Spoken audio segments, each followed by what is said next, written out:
Meu nome é Irene Stressoldi. Meu nome é Bernardo Duarte e nós vamos falar sobre o texto O Enfoque das Capacidades de Martha Nussbaum como uma perspectiva para a superação de desigualdades de gênero e da violência doméstica contra a mulher.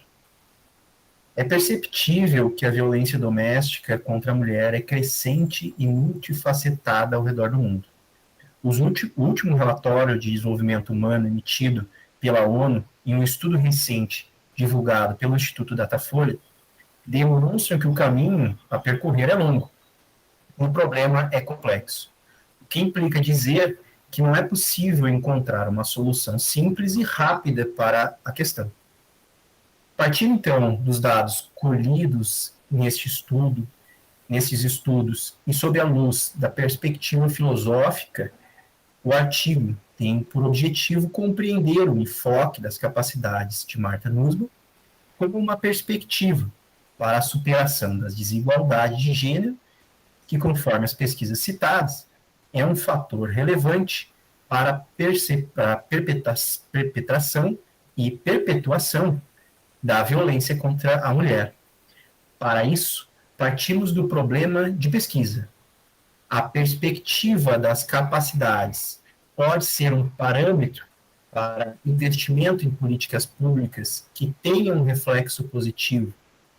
na alteração do status social da mulher, a fim de reduzir a violência de gênero. A partir disso,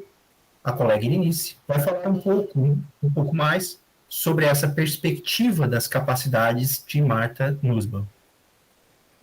A Martha Nussbaum é uma filósofa norte-americana que desenvolveu uma perspectiva filosófica do enfoque das capacidades baseada na ideia de que as capacidades humanas norteiam uma vida com dignidade. O estudo dela é relacionado com o estudo desenvolvido pelo economista indiano Amartya Sen, que é co-criador do Índice de Desenvolvimento Humano, IDH, que utiliza como métrica para avaliar o nível de qualidade de vida e o grau de distribuição de justiça em um país, fatores que não estão estritamente vinculados à renda ou ao PIB do país.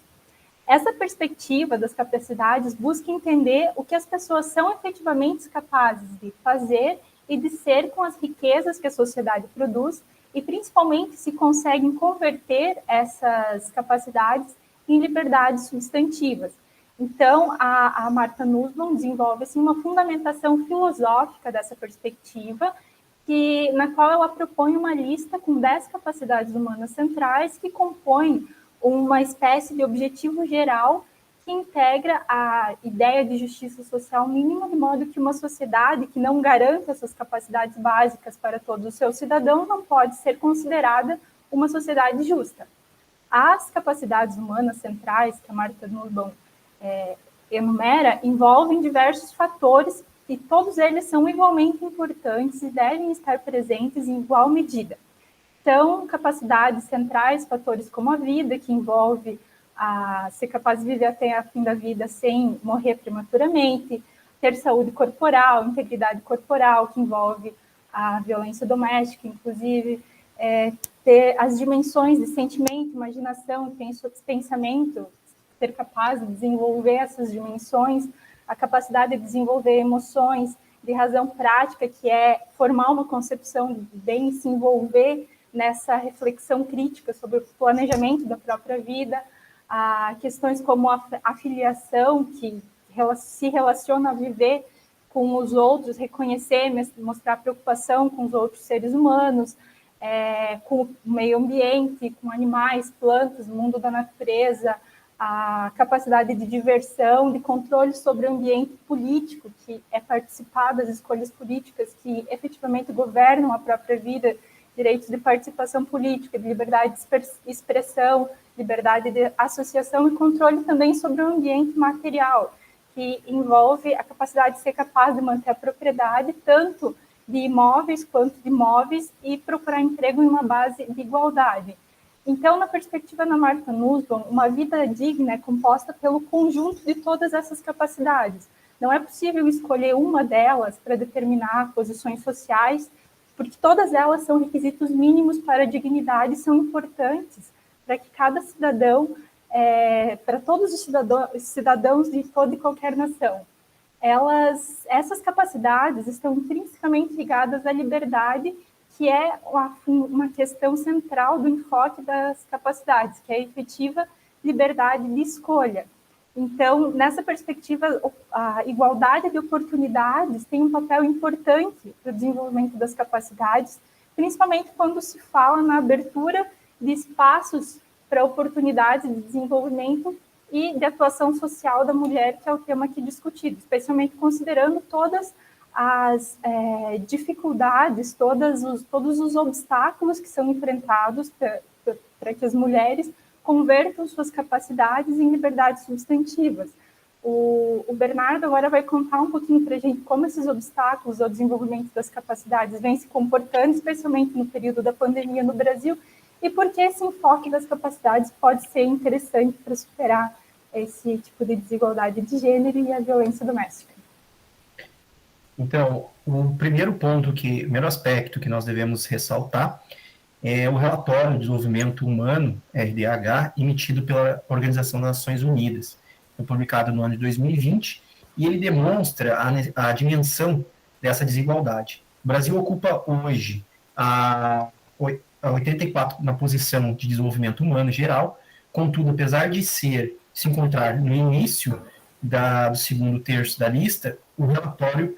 denuncia também uma ampla desigualdade econômica e de gênero no país. No que tange ao índice de desenvolvimento de gênero, é possível extrair, né, dos nossos dados, especificamente do RDH emitido pelas Nações Unidas, que embora as mulheres tenham uma perspectiva de permanecer, e de fato permanece, por mais anos na escola, com uma média de 7,7 anos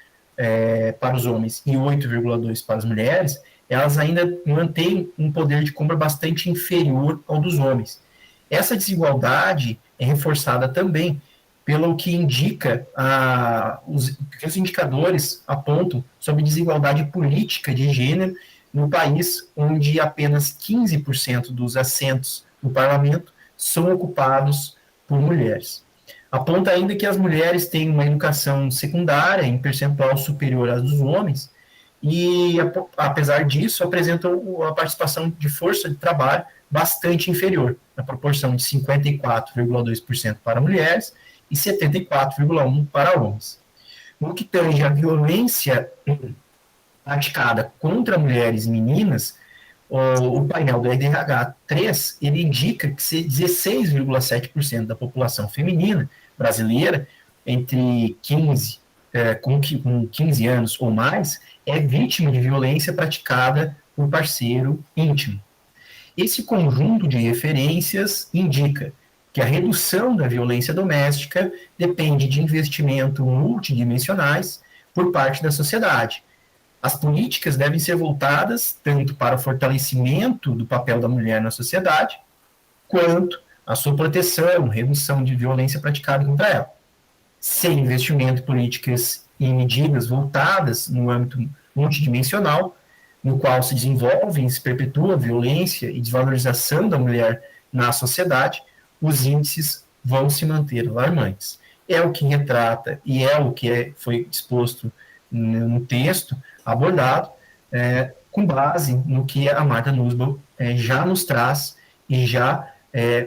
oportuniza essa reflexão. Então, o que percebe-se a partir dos estudos, e também corroborando a isso, o estudo do Datafolha e do Fórum Brasileiro de Segurança Pública,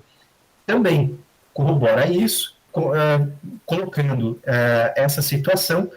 bem compreensível com fatores que intensificam e que podem auxiliar nessa redução. A pesquisa ainda traz dados que podem ser importantes sobre a violência contra a mulher praticada na sociedade brasileira, trazendo nessa terceira edição informações específicas sobre o caso da pandemia. Com isso, a gente pode dizer que os fatores que levam à violência doméstica e à desigualdade de gênero são multifacetados e precisam de elementos que possam ajudar nos investimentos em políticas públicas para a redução dessa desigualdade.